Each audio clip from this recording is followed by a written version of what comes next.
Mana streaming share? Lihat di channel YouTube itu.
Oke, selamat siang. Assalamualaikum warahmatullahi wabarakatuh. Terima kasih yang sudah setia menunggu. Rekan-rekan Raja Wali dari 34 provinsi, ada Mbak Melva, Mas Rangga, Pak Elvizar, Pak Didi, Bu Emi, Mas Iqbal. Terima kasih sudah bersedia menunggu. Nah, hari ini tanggal 12 Juni 2020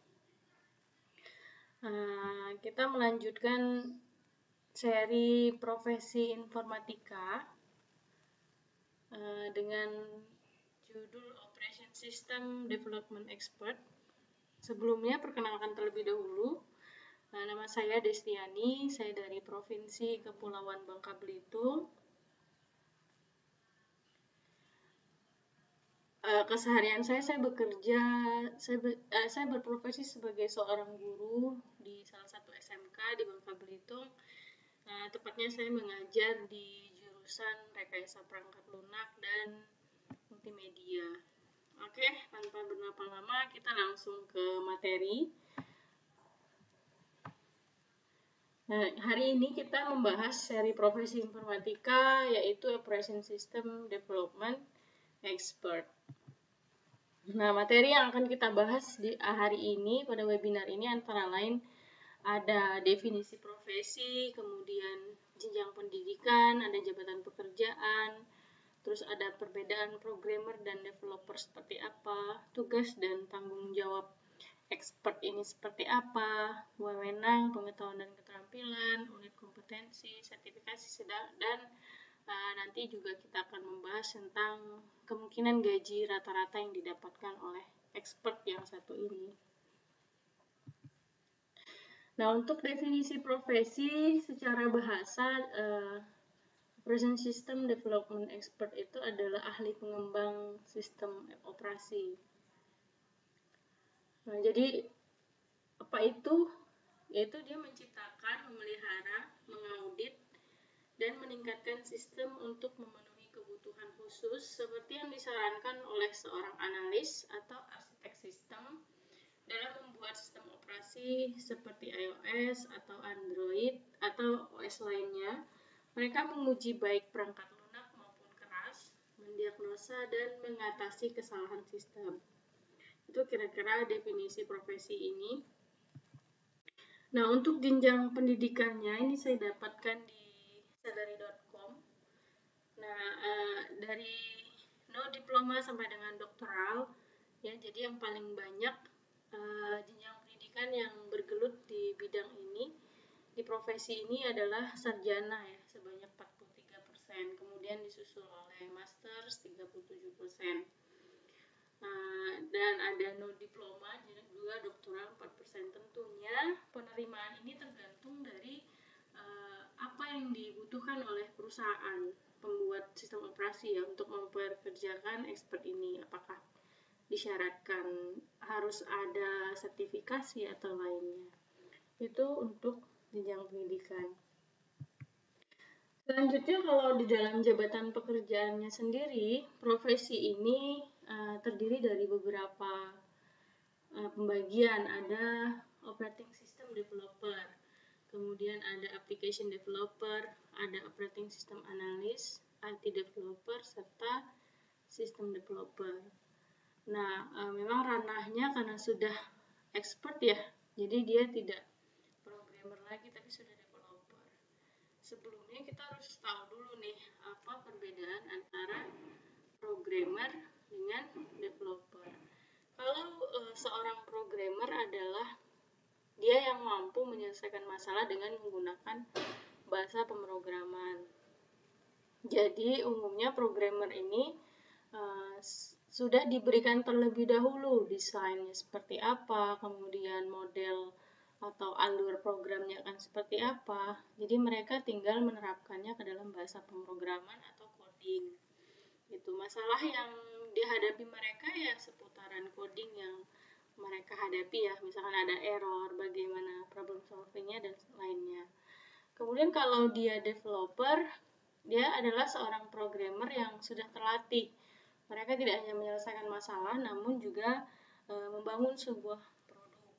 Jadi kalau dia adalah seorang developer, maka dia adalah programmer yang berpengalaman mengerjakan proyek-proyek tertentu ya, ataupun sudah berpengalaman beberapa tahun jadi programmer bahasa pemrograman tertentu. Nah, bedanya dengan programmer adalah developer ini dia harus mengambil kebijakan tertentu. Nah, ranahnya Operation System Development Expert ini adalah pada ranah developer ini dia bekerja. Nah, untuk tugas dan tanggung jawab dari profesi ini, antara lain yang pertama dia bertugas untuk mengembangkan, kemudian menginstalasi dan memodifikasi sistem operasi. Kemudian dia juga membuat kebijakan dan prosedur yang berhubungan selama tahap pengembangan serta pemeliharaan sistem pada organisasi atau perusahaan tertentu. Ya, profesi ini juga bertugas dan bertanggung jawab dalam mengeksplorasi sistem operasi, kemungkinan kebutuhan sistem operasi masa depan itu seperti apa gitu ya. Dan dia juga bertanggung jawab sebagai pimpinan teknis dalam tim pengembang. Itu untuk tugas dan tanggung jawabnya. Kemudian dari segi wewenang, karena dia sudah di level manager, tentunya dia bertugas, dia memiliki wewenang untuk memberikan laporan kepada top manajemen di atasnya dia. Terus juga dia memberikan keputusan strategis yang berdampak pada area yang menjadi tanggung jawabnya. Kemudian dia juga mempunyai wewenang untuk memberikan saran dan masukan terhadap budget yang dibutuhkan pada proses pengembangan. Nah, ini masalah dana ya, dan terus yang keempat ada melakukan koordinasi ke divisi lain yang terkait dan menyelesaikan masalah yang terjadi dalam proses pengembangan. Jadi tugas dan wewenangnya bukan hanya sekedar ngoding aja, tapi dia juga bertanggung jawab untuk kelancaran, kemudian masalah dana, terus juga hubungan ke divisi lain. Nah, itu tugas dari profesi ini lumayan karena sudah sampai ke level manager. Nah, untuk skill yang dibutuhkan profesi ini, kalau dari segi pengetahuan, pastinya dia harus memiliki background IT ya, dan harus memahami tentang komputer dan elektronik seperti apa. Kemudian dia juga memiliki pengetahuan rekayasa dan teknologi, bahasa pemrograman seperti apa ya, karena harus berpengalaman di programmer dulu gitu kan. Dia paham perekayasaan perangkat lunak seperti apa, pengembangannya seperti apa, teknologi yang akan dipakai untuk rekayasa perangkat lunak itu seperti apa, maka dia harus punya pengalaman seperti itu. Nah, ada lagi bahasa Inggris. Nah, kalau bahasa Inggris ini karena dia komunikasi ya, juga berfungsi sebagai komunikator, juga koordinator, otomatis pasti dibutuhkan bahasa Inggris. Kemungkinan besar juga stakeholder yang dihadapi oleh perusahaan mereka kan bukan hanya dari Indonesia saja, jadi kemungkinan bahasa Inggris itu sangat dibutuhkan. Nah, matematika ya matematika dasar seperti apa yang dipelajari oleh umumnya mahasiswa informatika seperti kalkulus, diskrit, dan lain-lain. Itu pengetahuan yang harus harus dimiliki oleh profesi ini. Kalau untuk dari keterampilan, nah, dia harus memiliki penyelesaian masalah yang kompleks. Kemudian dia harus bisa berkoordinasi dengan baik, berpikir kritis, ya, jadi harus punya logika dan analitis yang kuat ya. Kemudian juga operasi dan kontrol, karena dia sebagai tim leader otomatis dia mengontrol jalannya pengembangan itu seperti apa, anggota timnya harus seperti apa. Nah, dia harus punya keterampilan untuk itu. Kemudian analisis kontrol kualitas. Nah, kalau yang ini dia bertanggung jawab untuk mengontrol kualitas dari hasil yang dikembangkan oleh mereka. Sistem operasinya seperti apa, kualitasnya bagaimana, kalau ada masalah atau ada kekurangan bagaimana gitu. Terakhir itu ada analisis sistem. Nah, analisis sistem ini dia yang berwenang untuk menganalisis sistemnya harus bekerja seperti apa gitu. Itu untuk skill. Nah, terkait sertifikasi, pastinya profesi ini harus memiliki sertifikasi untuk diakui. Nah, jadi ada beberapa sertifikasi yang diberikan atau disediakan untuk developer ya. Antara lain ada CSSLP, Certified Secure Software Lifecycle Professional. Ada juga dari CCA Cloudera, CCA Spark and Head of Developer. Kemudian ada International Certification for C and C++, ada dari Puppet Certified Professional, kemudian ada Microsoft Certified, dan ada Mongo Certified Developer Association. Ini antara lain penyedia sertifikat, dan profesi ini bisa mengambil sertifikasi di sini. Nah, berdasarkan peta okupasi nasional secara KKMI, ini profesi ini berada di level 7 ya, kategori ahli. Untuk strata jabatannya dia sebagai ahli perdana ya. Kalau dalam industri atau swasta biasanya ini level manager atau level expert. Nah, untuk area fungsinya dia sebagai operation and system tools. Nah, profesinya dikenal dengan Operation System Development Expert. Itu untuk peta okupasi nasional. Nah, apa saja unit kompetensi yang harus dimiliki oleh profesi ini? Di antaranya ada 6. Nanti kita bahas satu-satu. Yang pertama ada analysis stakeholder requirement. Yang kedua ada maintain inventories for equipment software and documentation. Yang ketiga ada maintain IT system integrity, terus support users and troubleshoot desktop application. Kemudian ada merawat sistem operasi dan menyediakan manajemen teknis dari operasional teknologi informasi. Ya, kita ke yang pertama. Analyze stakeholder requirement. Jadi pada unit ini expert profesi ini membutuhkan kemampuan keterampilan dan pengetahuan yang diperlukan dalam analisa kebutuhan, kemudian menentukan solusi potensial yang dibutuhkan, memutuskan ketersediaan fitur-fitur untuk memenuhi kebutuhan stakeholder, dan menggabungkan keterampilan manajemen, bisnis, dan teknis tingkat tinggi. Nah, sesuai dengan ini analisa kebutuhan dalam rekayasa perangkat lunak, pastinya si expert ini harus paham betul data modeling harus seperti apa, kemudian DFD ya, data flow diagram, kemudian juga ada use case diagram. Itu dibutuhkan kemampuan-kemampuan seperti itu, karena itu yang menjadi dasar para expert ini untuk menjelaskan ke stakeholdernya sistem operasinya nanti akan seperti apa. Jadi butuh analisa kebutuhan sistem. Kira-kira itu yang untuk unit kompetensi yang ini. Kemudian yang kedua,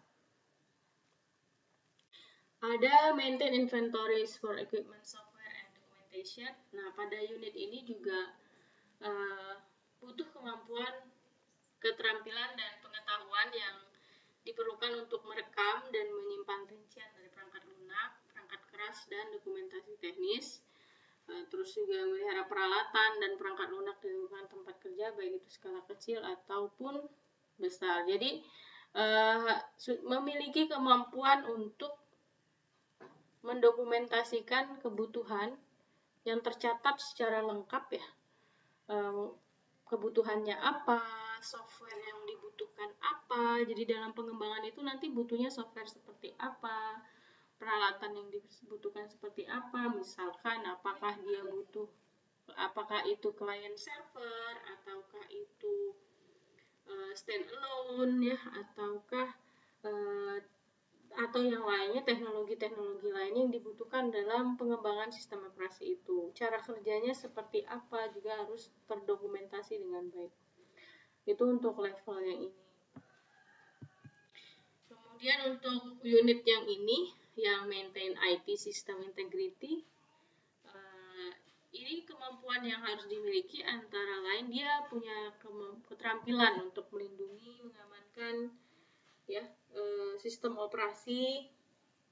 Jadi mengetahui prosedur backup, recovery, dan virus security, dan penerapan lisensi dan hak cipta sebagai komponen utama. Jadi si expert juga harus paham bagaimana prosedur backup dan recovery, kemudian masalah virus security. Tentunya kalau sistem operasi kendalanya nanti yang akan dihadapi adalah menghadapi serangan-serangan virus-virus baru. Nah, bagaimana problem solvingnya gitu. Jadi expert ini juga harus mengetahui seluk-beluk itu. Jadi kalau ada masalah sistem crash, apa yang harus dilakukan? Backupnya kapan? Recovery-nya kapan? Nah, kira-kira seperti itu. Jadi harus punya pengetahuan dan keterampilan itu. Itu untuk maintain IT. Nah, terus yang keempat ada support user dan troubleshoot desktop application. Nah, yang ini, unit yang ini berkaitan dengan bagaimana si expert memiliki kemampuan dalam teknis pemecahan masalah ketika terjadi error misalkan. Troubleshoot-nya harus seperti apa. Nah, kalau yang berkaitan dengan user pastinya yang end user ya, penggunanya, customer kita misalkan yang menggunakan sistem operasi tertentu, tiba-tiba layarnya ngeblank, kemudian dia telepon ke helpdesk ya, bertanya, Pak bagaimana nih layar komputer saya, OS saya tiba-tiba ngehang, ngeblank. Nah, dari via telepon itu si expert harus bisa menjelaskan bagaimana solusi untuk masalah itu. Apakah mungkin saja nanti misalkan dimatikan terlebih dahulu atau apa ya sarannya seperti itu. Kemudian dia juga harus memiliki kemampuan untuk meremote dari jarak jauh. Jadi expert sudah menyediakan software remote lah untuk para end user. Jadi kalau misalkan end usernya nggak bisa melakukan sesuatu, jadi dia bisa meremote jarak jauh. Itu kemampuannya. Kemudian ada juga kemampuan untuk berhadapan langsung dengan desktop. Jadi ketika ini artinya berhadapan langsung tatap muka ya. Jadi si end user membawa masalahnya atau kendalanya, desktopnya seperti apa, errornya, dan diselesaikan secara langsung oleh si expert. Kira-kira itu untuk troubleshoot desktop application, kemampuan yang harus dimiliki. Nah, yang kelima ada merawat sistem operasi. Jadi pada unit ini juga dibutuhkan kemampuan dalam sistem operasi itu pengelolaannya seperti apa. Jika ada seperti patching data, kemudian update, backup, upgrade, dan restore sistem operasi itu seperti apa. Juga dokumentasi perawatan sistem operasi secara lengkap. Jadi harus terdokumentasi dengan baik. Kapan update terakhir dilakukan, kapan backup harus dilakukan, kapan upgrade dan restore juga kalau sudah dilakukan itu harus dicatat dengan baik.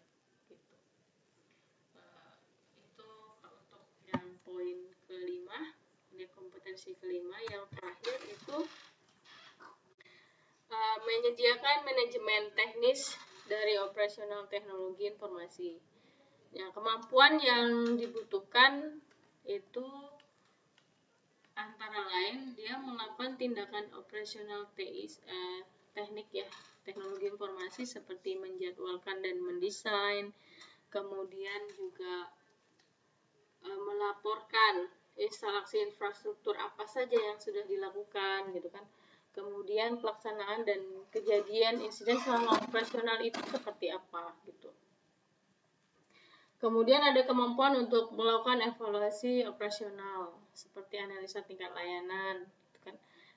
Evaluasi masukan dan keluar yang terjadi pada saat pengerjaan sistem operasi sampai dengan pemberian solusi dari hasil evaluasi itu. Nah, ada juga membuat konsep kebijakan standar dan prosedur untuk komponen manajemen operasional. Nah, itu unit kompetensi yang harus dimiliki oleh ahli ataupun operation system development expert. Ada 7 unit kompetensi. Nah, gaji rata-rata yang kalau ini berdasarkan di situs rencanamu.id, kalau di Indonesia itu 5,6 sampai 9,7 juta ya rata-rata gaji. Nah, ini pun kalau teman-teman cari kata kuncinya adalah misalkan operating system developer manager gitu. Jadi level manager pastinya kalau di luar negeri gajinya akan berbeda ya gitu. Nah, contohnya mungkin nanti yang akan keluar nanti tawaran-tawaran jobnya seperti Linux kernel developer gitu, atau misalkan Android update developer gitu-gitu. Jadi itu kata kunci dalam pencarian ini ya, profesi ini. Kalau mau cari kerja seperti apa? Yang harus dihadapi oleh teman-teman sekalian gitu.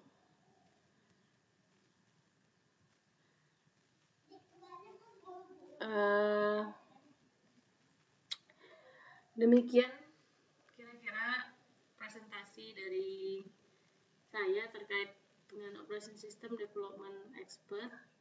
Tentunya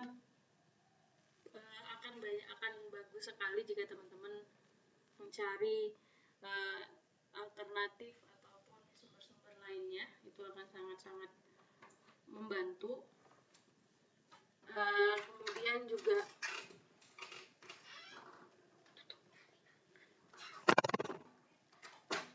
Kemudian juga mudah-mudahan apa yang disampaikan ini dapat bermanfaat. Mohon maaf jika kualitas streamingnya kurang bagus ya. Terima kasih sudah menyaksikan streaming ini. Saya ucapkan Assalamualaikum warahmatullahi wabarakatuh.